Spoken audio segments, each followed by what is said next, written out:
imo kabuhi. I'm going to fix your house up. Akon kayuhon ang imo pagmalay. Hallelujah. I'm Hallelujah. going to fix your body up. Akon kayuhon imo lawas. Because he is still Jehovah Rapha, Katungod siya ang aton Jehovah Rapha. the Lord our God who heals us. Ang Diyos nga aton makagagaw nga nagaayo sa aton. And we are still healed by the stripes of Jesus. Kag kita ginaayo sa mga labot ni Kristo Jesus. Hallelujah. Hallelujah. Amen. Amen. Now, I want to ask you, So kung may pamangkat ako, how does this work in the practical realm?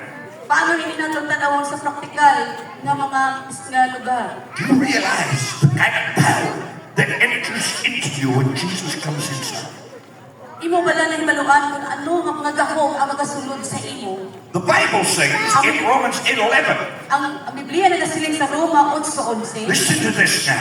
Pumati ka sa mong. If the same Spirit Kung ang amumang nga espiritu that raised Jesus Christ from the dead nga nagbanhaw kay Kristo gikan sa minatay, dwells and lives inside your mortal flesh, nga naga-istar ka nagapuyo sa imo mortal nga lawas, He will quicken and make alive and heal iya buhion kag iya ayuhon your mortal flesh, your physical body, ang imo lawas nun nga lawas, by the kita nga same lawas, Spirit sa amumang nga that espiritu raised Him from the dead. nga nagbangon sa iya gikan That sa is the minatay. power of the resurrection. Amo ila ang gahom sa pagkabanhaw. Next weekend, we'll be celebrating the resurrection.